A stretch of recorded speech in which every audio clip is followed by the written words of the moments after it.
Joseph विजय म्हणजे स्थलपती विजय यांनी 10 मे रोजी तामिळनाडूचे मुख्यमंत्री म्हणून शपथ घेतली. तामिळनाडूत विधानसभा निवडणुकांचा निकाल लागल्यानंतर तब्बल 5 दिवसांनंतर तिथला सत्ता स्थापनेचा तिढा सुटला होता. त्यानंतर आता तामिळनाडूत 47 आमदार असलेल्या एआयएडीएमके पक्षात उभी फूट पडल्याचे दिसतंय. तामिळनाडू विधानसभा निवडणुकीमध्ये विजय थलपती यांच्या टीव्हीके पक्षाला तब्बल 107 जागा मिळवण्यात यश आलं. त्यांना सत्ता स्थापनेसाठी आणखी 11 आमदारांची गरज होती.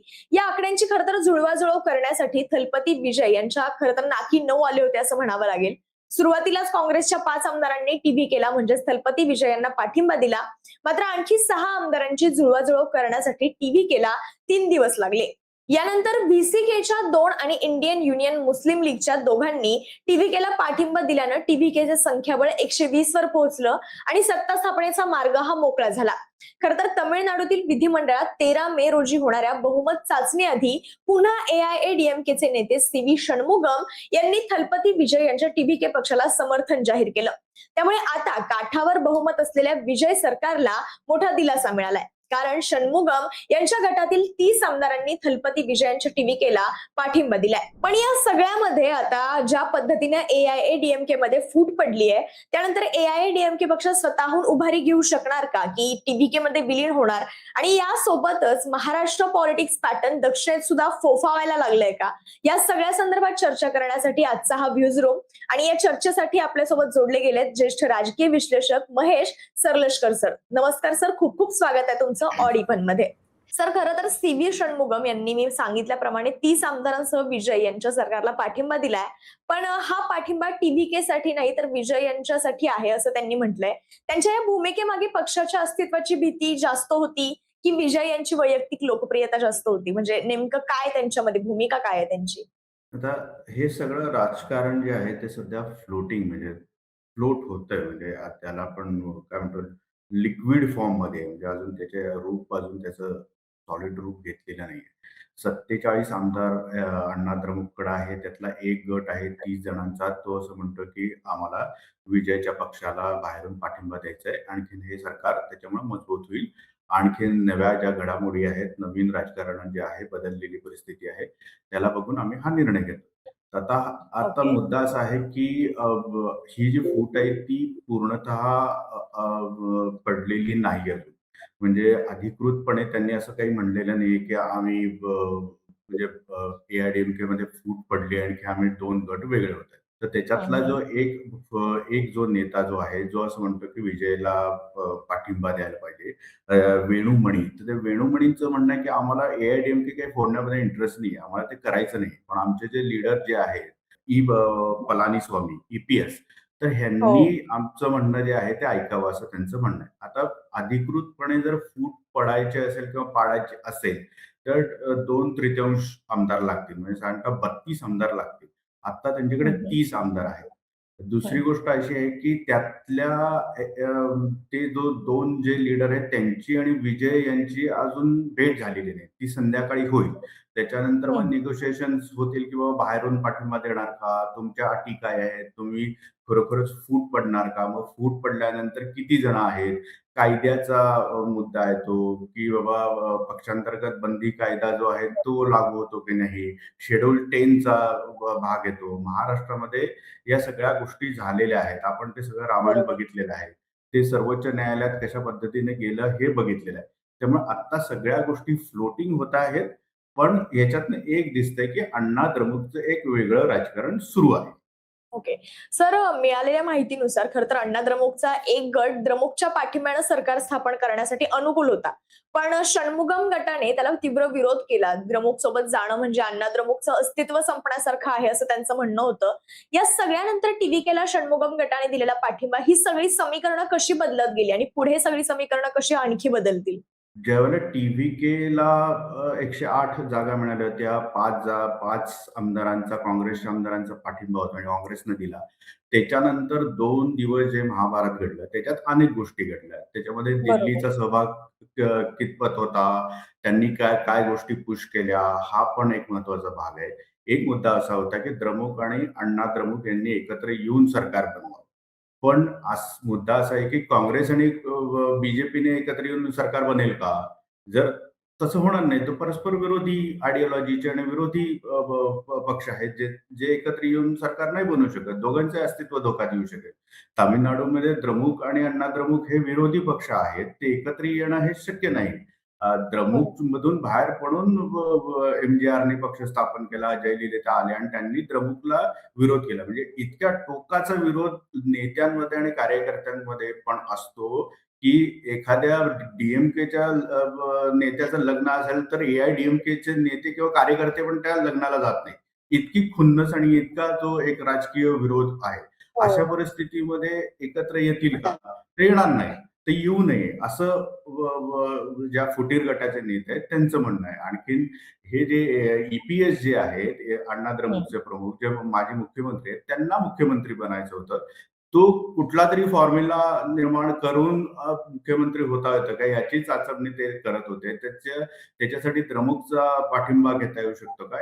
ही पण चाचपणी होती. कदाचित दिल्लीमधून काही पुश झालेलं असू शकतं, काही इनपुट्स त्यांना मिळालेले असू शकतात, प्रोत्साहन मिळालं असू शकतं. अशा अनेक गोष्टी आहेत. पण आता असं आहे की या सगळ्या गोष्टी सगळ्या संपलेल्या आहेत. विजयचं सरकार आलेलं आहे. त्यांनी बरोबर. शपथ घेतलेली आहे. आणखीन आता त्यांचा विधानसभेचा अध्यक्ष पण आजच तो त्यांनी आसन ग्रहण केलेलं आहे. त्यामुळे या सगळ्या गोष्टी पुढे गेलेल्या आहेत. आता ह्याच्यामध्ये मग आता द्रमुक काय करेल?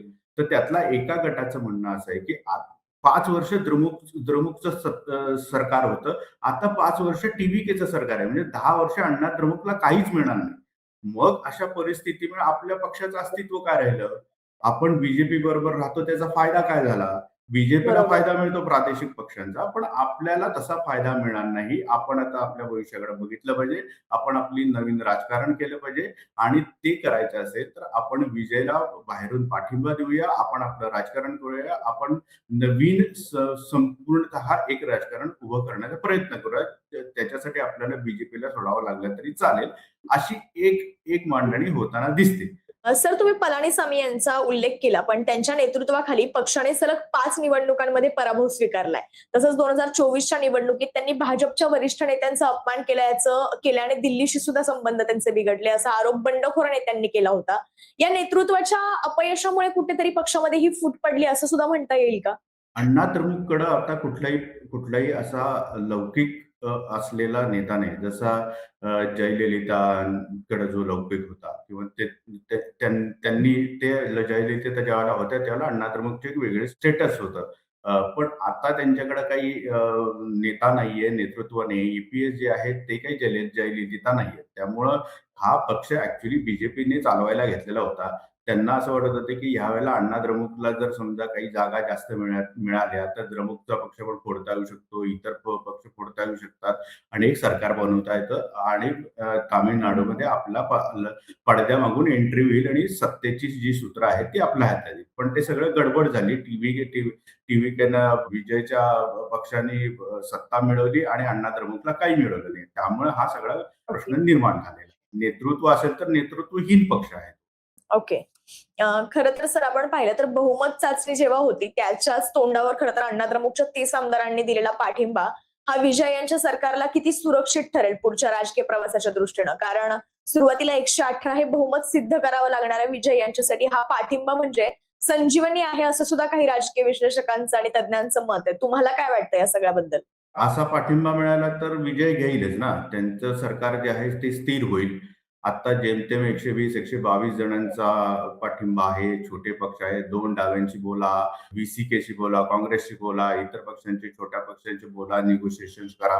ह्याच्यामध्ये बराच वेळ जाणार आहे आणि त्याच्यामुळे विजयला अडचणी येऊ शकतात पुढच्या काळामध्ये. जर बरोबर. समजा 30-32 जणांचा पाठिंबा मिळाला तर त्यांचं सरकार सुरक्षित राहील. सर, तुम्ही जर पाहिलं असेल, की महाराष्ट्रातलं राजकारण सुद्धा म्हणजे अर्थातच तुम्हाला माहिती असणार या सगळ्या गोष्टी. पण शिवसेना आणि राष्ट्रवादी काँग्रेसमधली जी फूट होती, तसंच काही त्याची सगळ्याची तुलना आता तामिळनाडूतील घटनेसोबत केली जाते आणि यामुळे महाराष्ट्राच्या राजकारणाचा पॅटर्न आता दक्षिणेत सुद्धा फोफवताना दिसतोय का? आता हे टू अर्ली आहे त्या सगळ्या गोष्टी हे करणं. ओके. मुळात असं आहे की 47 पैकी किती आमदार खरोखर फुटतात, त्यांना कोणाचा आशीर्वाद आहे, कुठलं आता हे सगळं जे झालंय त्याच्या त्याच्या मागे कुठले कोणाचे आर्थिकीचे संबंध आहेत, व्यापारी आहेत, बिझनेसमन आहेत, मधले लायझनिंग करणारी लोक आहेत, दिल्लीतून काय आहे, या सगळ्या गोष्टी अवलंबून आहेत. मुळात 47 पैकी 2/3 म्हणजे 32-33 आमदार लागतात. ते आहेत का?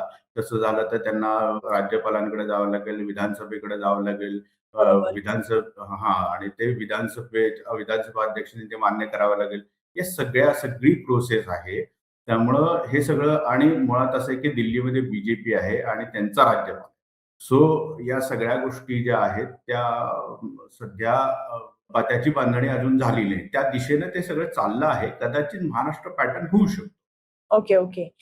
पण आपण जर पाहिलं सर तर आत्ताच्या घडीला एआयडीएमकेचं चित्र तर पलानीसामी यांच्याकडे फक्त 17 आमदार उरलेत आणि अशा परिस्थितीत आपण महाराष्ट्राचा उल्लेख यामध्ये करण्याचं कारण असं की आपल्या इथे विलिनीकरणाच्या चर्चा झाल्या, अनेक पक्ष फुटल्यानंतर अजूनही त्या होत असतात. पण आता जेव्हा एआयडीएमके कडे मी सांगितल्याप्रमाणे पलानीसामी यांच्याकडे फक्त 17 आमदार उरलेत, अशा परिस्थितीत अण्णा द्रमुक पुन्हा उभारी घेऊ शकेल का तामिळनाडूत, की हा पक्ष पूर्णपणे विजय यांच्या टीव्हीके मध्ये विलीन होईल? आत्ता तरी काय अण्णा द्रमुक विजयच्या पक्षामध्ये सामील होईल असं काही आत्ता तरी या घडीला दिसत नाही. ओके, त्यांना त्यांचं स्वतंत्र अस्तित्व हवं आहे. पण स्वतंत्र ओके. अस्तित्व पुढच्या काळात नाही राहिलं तर ते कदाचित विलीन होतील. आणखीन त्यांच्या नेत्यांना विजय काय देतो याच्यावरती सगळ्या येस. निगोशिएशन्स होतील. कदाचित संध्याकाळच्या चर्चेमध्ये या सगळ्या गोष्टी होऊ पण शकतील. पुढच्या काळामध्ये नजीकच्या काळामध्ये होऊ शकतील, की बाबा तुम्हाला किती मंत्रिपद, काय तुम्ही समजा विलीन झालात ह्याच्यामध्ये तर तुम्हाला काय मिळेल, कुठल्या नेत्याला काय मिळेल, या सगळ्या राजकीय निगोशिएशन्स होतील. आणि त्या जर झाल्या तर विलीन होईल. नसेल, त्या होणार नसतील तर काही काळ तरी अण्णा द्रमुकचा पक्ष हा स्वतंत्र राहील. आणखीन तो जसं आता महाराष्ट्रामध्ये उद्धव ठाकरे आणि शिवसेना आहेत तर त्या पद्धतीने ते ऑपरेट होत राहतील. पण या सगळ्या गोष्टी फॉर्मलाइज झाल्याशिवाय ते पुढच्या काही स्टेप होणार नाही. बरोबर. सर बंडखोर नेत्यांनी असा सुद्धा आरोप केलेला की पलानीसामी यांनी 2026च्या निवडणुकीत भाजपला मुद्दाम कमकुवत जागा दिल्या होत्या. या फुटीनंतर भाजप आता विजय यांच्या सरकारला पाठिंबा देणाऱ्या गटांसोबत नवीन समीकरण पुढच्या काही काळात मांडण्याची शक्यता वाटते तुम्हाला? कारण की तुम्ही म्हणतायत या बाकीच्या गोष्टी तर प्रेडिक्ट करणं फार अर्ली प्रेडिक्ट राहील. मग असं काही घडू शकतं का? बीजेपीला अजून काही स्टेक नाहीये ह्याच्यामध्ये हो. तामिळनाडूमध्ये. तर त्यामुळं त्यांचं जोपर्यंत स्टेक तिथपर्यंत वाढत नाही तोपर्यंत ते निर्णायक स्वरूपामध्ये येणार नाहीत. ते पडद्यामागं राहून राज्यपालांच्या थ्रू, केंद्र सरकारच्या थ्रू सरकारवरती, तामिळनाडूच्या बरोबर. सरकारवरती दबाव आणणे, आर्थिक नाकाबंदी, अशा सगळ्या वेगवेगळ्या गोष्टी आहेत. ईडी आहे, सीबीआय आहे. अशा सगळ्या गोष्टींचा वापर कदाचित करू शकेल. पण तामिळनाडूमध्ये बीजेपीचा अजून काही फार मोठे स्टेक्स नाहीयेत. पडद्यामधून त्यांना ज्या हालचाली करायच्या आहेत आणि कंट्रोल करायचं, ते त्याच्यासाठी कदाचित ते प्रयत्न करू शकतील. सर खरं तर शेवटचा प्रश्न असा की तुम्हाला काय वाटतं एआयडीएमके पक्ष फुटण्यासाठी फक्त त्यांच्या अस्तित्वाचा प्रश्न असू शकतो की इतरही काही गोष्टी असू शकतात? ती कारणं कोणती असू शकतील की उभी फूट पडण्यामागे एआयडीएमके मध्ये? ए-आय-डी-एम-केमध्ये आत्ता तरी असं 2-3 गोष्टी दिसतात. एक तर त्यांना सत्ता मिळाली नाही. सत्ता जर मिळत नसेल तर लोकं अस्वस्थ होतात. नेते अस्वस्थ होतात. आमदार जे निवडून आलेत ते अस्वस्थ होतात. त्याचं हं. बेसिक कारण असं की जेव्हा तुम्ही सत्तेत असता त्यावेळेला तुम्हाला मतदारसंघामध्ये तुम्हाला निधी पुरवता येतो, पैसा मिळतो, सत्तेच्या जवळ राहता येतं, कामं करून घेतात, हे सगळं होतं. जर तुमच्याकडे ते नसेल तर तुमच्या त्या सगळ्या आमदारकीला आणखीन म्हणजे तुम्ही राजकारणाला लोकांमध्ये वावरण्याला काही फारसा अर्थ उरत नाही. असं एक आता आता एक समीकरण झालेलं आहे. त्यामुळं आपल्याकडे महाराष्ट्रामध्ये पण जे काही लोकं इकडून-तिकडे जातात, ते त्याचं बेसिक कारण ते आहे की आर्थिक नाड्या ज्या असतात त्या सत्ताधाऱ्यांकडे असतात. त्यामुळं त्यांना असं वाटतं की विजयकडे सरकार आहे तर विजयकडे जावं, हा एक मुद्दा. दुसरा मुद्दा असा की जर नेतृत्व नसेल तर नेतृत्व निर्माण करावं आणि पक्ष हं. बांधणी करावी. हा एक मुद्दा आहे. आणि तिसरा मुद्दा असा असतो की मी मगाशी म्हणालो की तसं अनेक फॅक्टर असतात आर्थिक.